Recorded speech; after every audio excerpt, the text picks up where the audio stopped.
والذین آمنوا وعملوا الصالحات سندخلهم جنات تجری من تحتها الانہار خالدین فیہا ابدا وعد اللہ حقا ومن اصدق من اللہ قیلا ان الذین آمنوا وعملوا الصالحات کانت لهم جنات الفردوس نزلا خالدین فیہا لا یبغون عنہا حولا یا ایھا الذین آمنوا کتب علیکم الصیام کما کتب علی الذین من قبلکم لعلکم تتقون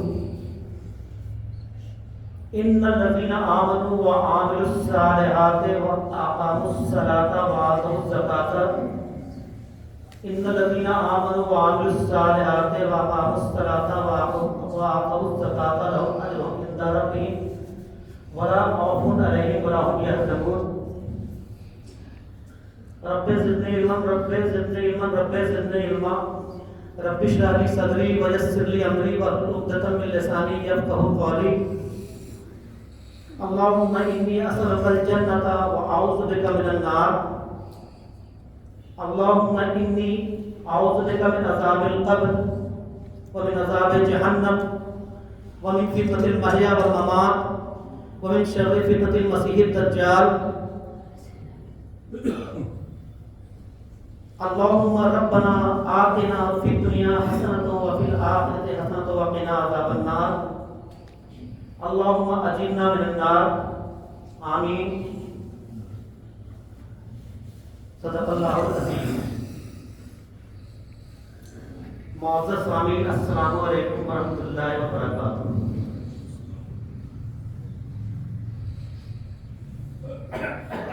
آج اس ہارون نگر کی جامع مسجد میں سیکرٹری صاحب نے مجھ کو ایک ذمہ داری دی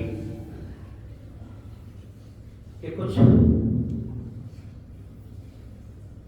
حالات جو ہیں ہماری یعنی مسلمانوں کی اور زکوٰۃ کے مسئلے پہ کچھ بیان ہو. میں اس کے لیے ان کا شکر گزار ہوں اور امام صاحب کا بھی.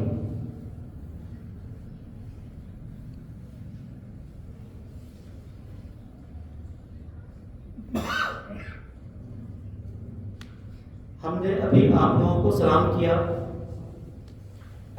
یہ ایک ایسی دعا ہے جو بہت چھوٹی ہے, بہت آسان ہے اور سلامتی کی دعا ہے.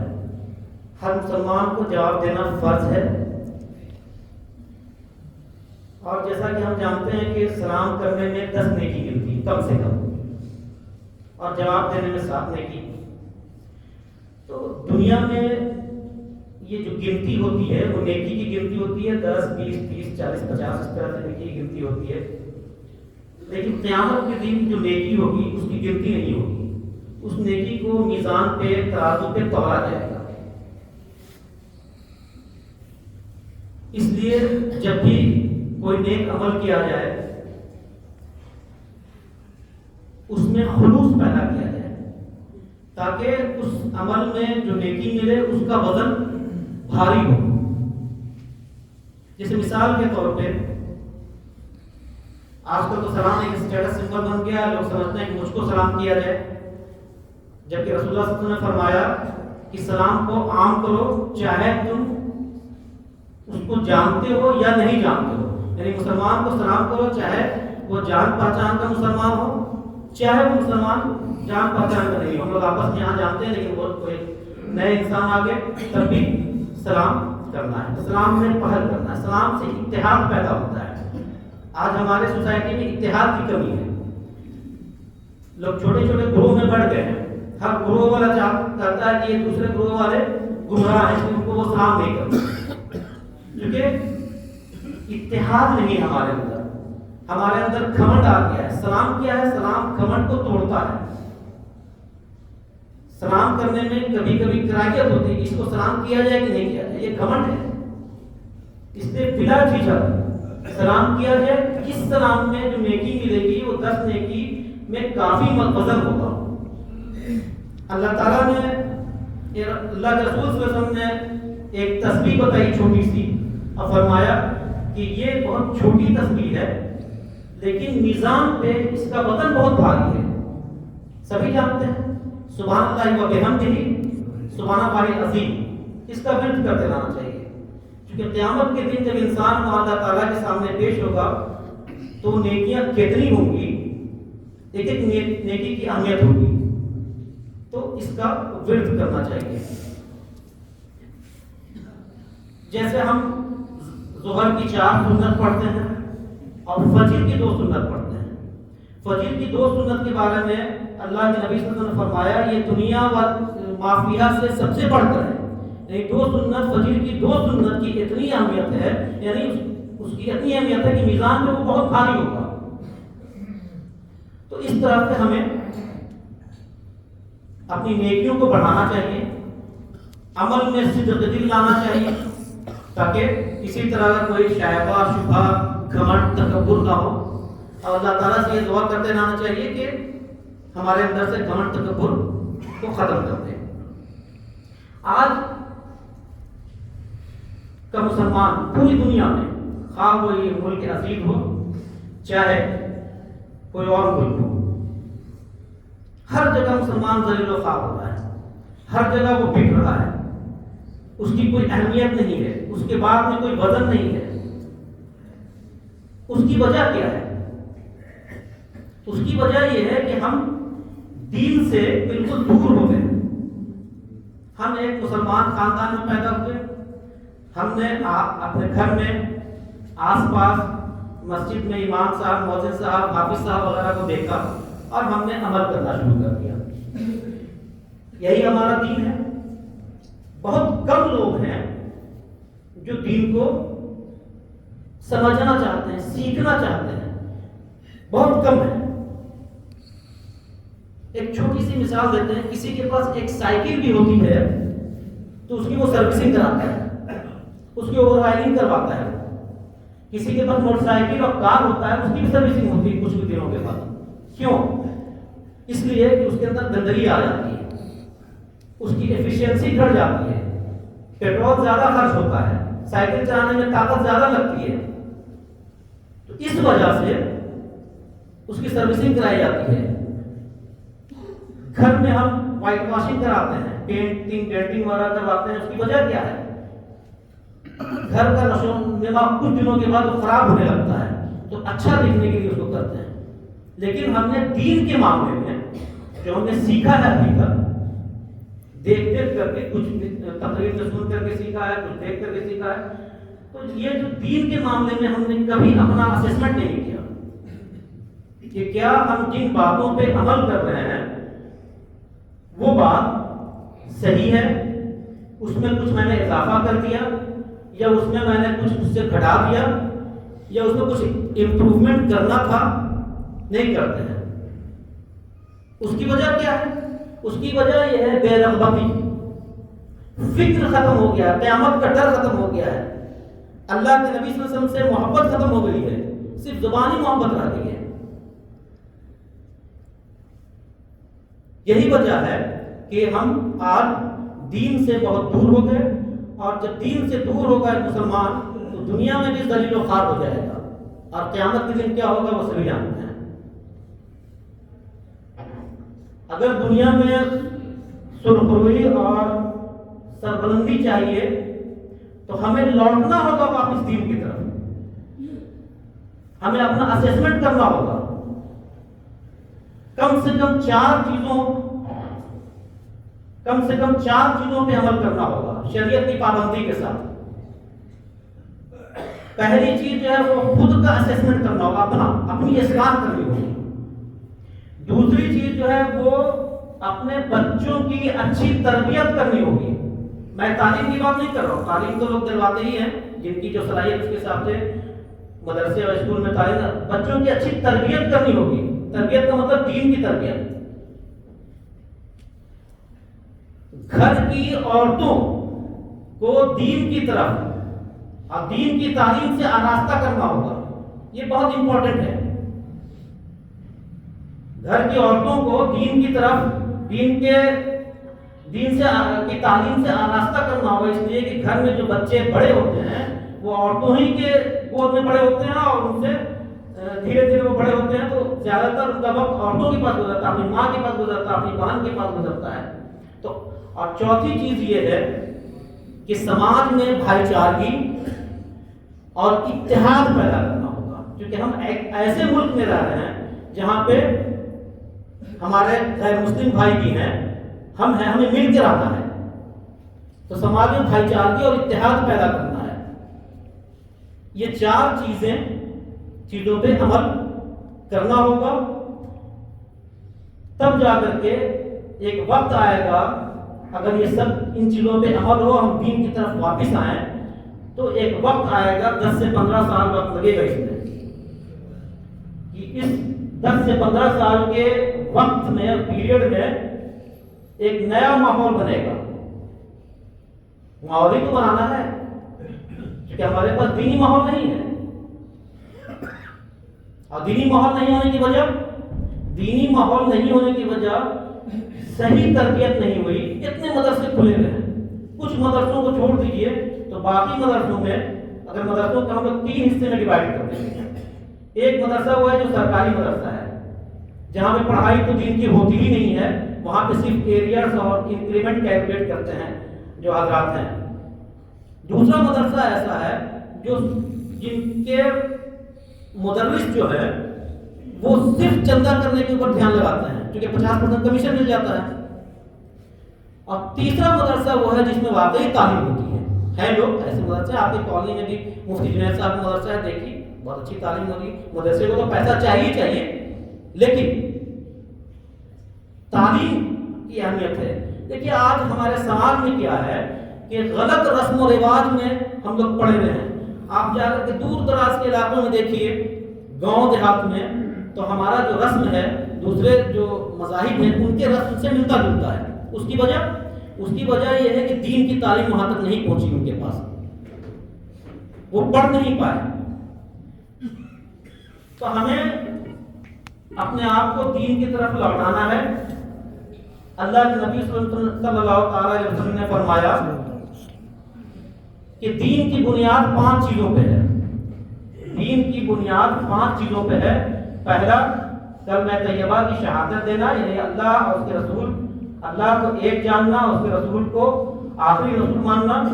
لا الہ الا اللہ محمد رسول اللہ، اشہد ان لا الہ الا اللہ وحدہ لا شریک لہ واشہد ان محمد عبدہ ورسولہ. دوسرا نماز قائم کرنا. تیسرا زکوٰۃ ادا کرنا. چوتھا حج کے فرائض کو پورا کرنا اگر استطاعت ہے. اور 5واں رمضان المبارک کے روزے رکھنا. یہ 5 چیزیں ہیں. قیامت کے دن سب سے پہلے کوشش نماز کی ہوگی اور دوسری کوشش زکوٰۃ کی ہوگی. کیونکہ میرا ٹاپک زکوٰۃ ہے جس سے ہم لوٹ رہے ہیں اس پہ. تو سب سے پہلے سوال جو اللہ تعالیٰ کریں گے قیامت کے دن حقوق اللہ میں وہ نماز کا سوال ہوگا، اور حقوق العباد میں جو سب سے پہلا سوال ہوگا وہ قتل کا سوال ہوگا. اگر کسی نے کسی کو قتل کر دیا تو اس کا وہاں پہ حساب کتاب ہوگا. لیکن سب سے پہلا سوال جو ہوگا وہ نماز کا سوال ہوگا، اور دوسرا سوال ہوگا وہ سوال ہوگا زکوٰۃ کا. اب جب ہم سے سوال ہوگا نماز کے بارے میں تو ہم تو نماز پڑھتے ہی نہیں. اس کی وجہ ایک اور ہے، ہم تو بچپن سے تقریر سن رہے، آپ بھی سن رہے ہوں گے، نماز کے لیے تقریر ہی نہیں ہوتی، ایک کا بھوکا. اور اگر ہوئی بھی تو اس میں اتنے لوازمات ہوتے ہیں کہ لوگ نماز سے دور بھاگ جاتے ہیں. صرف 17 رکعت نماز فرض ہے 5 وقت میں، اور قیامت کے دن جو پرشش ہوگی وہ صرف 17 رکعت نماز کی پرشش ہوگی، فرض نماز کی. کسی شخص کے پاس، کسی مسلمان کے پاس اگر وقت نہیں ہے تو صرف وہ فرض نماز ادا کرتے ہیں، اس کی ذمہ داری پوری ہو جائے گی. حدیث شریف سے ثابت ہے یہ، میں اپنے دل سے کچھ نہیں بول رہا. اور جن کے پاس وقت ہے وہ سنت بھی ادا کریں، نوافل ادا کریں، تہجد بھی ادا کریں، چاشت اور اشراق کی نماز بھی ادا کریں. لیکن کم سے کم جو بیسک لمٹ ہے، وہ بیسک لمٹ ہے وہ نماز 17 رکعت ہے. 2 رکعت فجر کی، 4 رکعت ظہر کی، 4 عصر، 3 مغرب اور 4 عشاء. اس کے بعد اللہ کے رسول صلی اللہ علیہ وسلم نے ایک جگہ فرمایا کہ جو 12 رکعت سنت ادا کر لے گا 5 وقت کی نماز میں، اس کے لیے جنت میں محل تیار ہوگی. یہ ایڈیشنل ہے. اب وہ سنت وہی ہے جو سنت مؤکدہ ہے. فجر کی 2 سنت، 4 ظہر کی پہلے 2 بعد میں، مغرب کی 2 بعد میں سنت، اور عشاء کی 2 بعد میں سنت. عشاء کی نماز تو بہت کم ہے. بچپن میں ہم لوگ کو یاد ہے کہ 17 رکعت نماز پڑھوایا جاتا تھا. ہم لوگ کتراتے تھے بچپن میں، ہم 2-4 دوست تھے، کتراتے تھے 17 رکعت نماز پڑھنا ہے. اتنا بھاری بنا دیا گیا نماز کو، جبکہ 4 رکعت فرض بس یہی نماز ہے. 2 رکعت سنت، 3 رکعت وتر.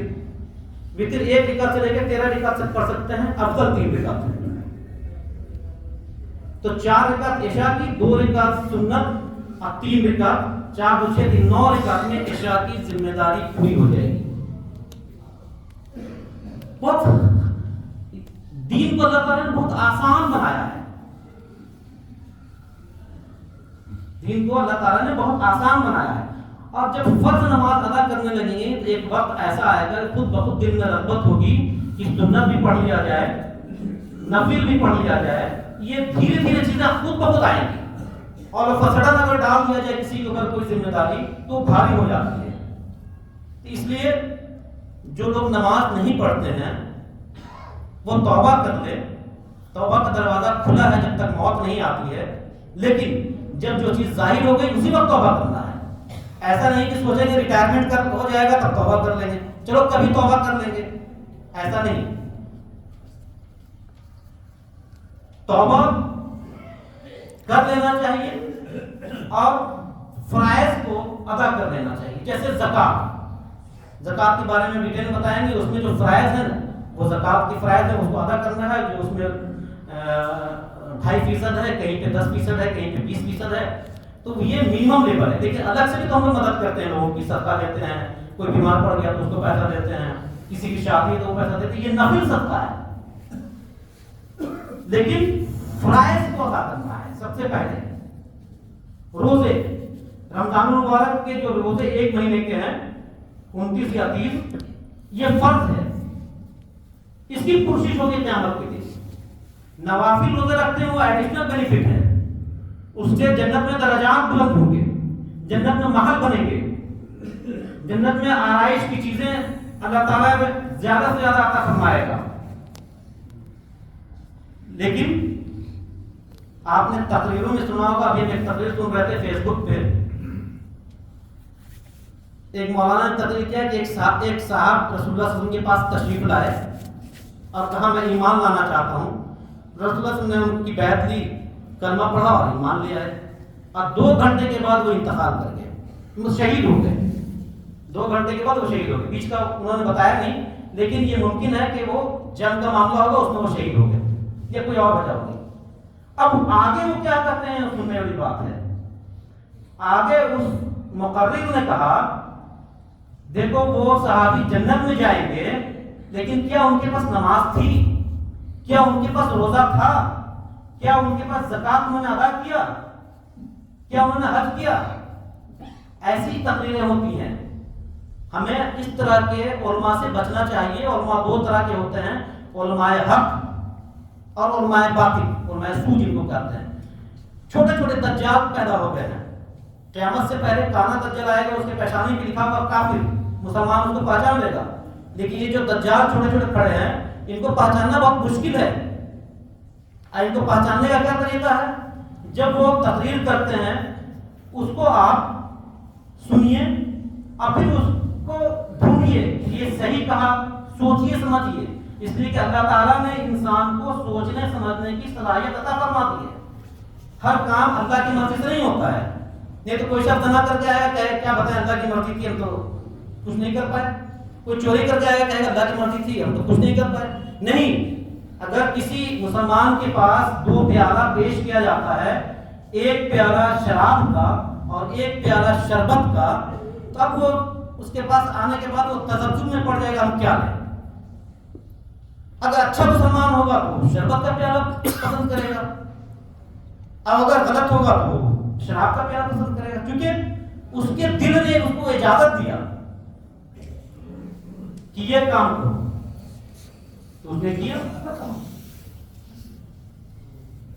کرنے کا مطلب یہ ہے کہ ہم لوگوں کو کم سے کم فرائض کی ادائیگی پہ دھیان دینا چاہیے. ہماری مسجدیں خالی رہتی ہیں, جمعہ میں ماشاءاللہ کافی بھیڑ ہوتی ہے, ظہر میں اس سے کم ہوتی ہے, عشاء میں کم ہو جاتی ہے, فجر میں اور کم ہو جاتی ہے. نماز مسجد میں پڑھنے کا 27 گنا ثواب زیادہ ہے. یہ سوچیے کہ ایک شخص اگر گھر میں 27 دن نماز پڑھے گا, اب مسجد میں 1 دن پڑھے گا تو اس کو برابر ثواب ملے گا. اور بھی جماعت کا ثواب الگ ہے, اور اس میں خضوع و خشوع الگ آتا ہے مسجد میں نماز پڑھنے میں. لیکن یہ ضروری نہیں ہے, اس لیے کہ بہت سے ایسے لوگ ہیں جن کے پاس بہت وقت کم ہوتا ہے, ان کو آفس سے چھٹی بھی نہیں مل پاتی ہے, تو فرض نماز جہاں ہے وہاں ادا کر لیں, گھر میں ادا کر لیں, آفس میں ادا کر لیں. اگر کسی وجہ سے ظہر اثر اور مغرب کی نماز ان کی نہیں ہوتی ہے, کیونکہ آفس میں اجازت نہیں ملتا ہے, تو عشاء کے وقت ساری نماز ادا کر لیں. اللہ تعالیٰ سے معافی مانگ کے اللہ تعالیٰ معاف کر دے گا. لیکن نماز چھوڑنا نہیں ہے, کیونکہ یہی ایک ایسی چیز ہے کہ اگر یہ صحیح ہو گیا قیامت کے دن سوال میں, اگر پہلا سوال صحیح ہو گیا تو سارا سوال آگے صحیح ہو جائے گا. اس لیے کہ نماز کے بارے میں ہے کہ نماز جب جو انسان پڑھتا ہے تو دھیرے دھیرے اس کے اندر کی برائیاں ختم ہو جاتی ہیں. ظاہر سی بات, جب برائی ختم ہوگی تو دوسرے فرائض بھی سامنے آ جائیں گے, فرائض بھی ادا ہوں گے, زکات بھی ادا ہوگا. دوسرا سوال زکات کا ہے. تو ہمیں ان چیزوں پہ عمل کرنا ہوگا.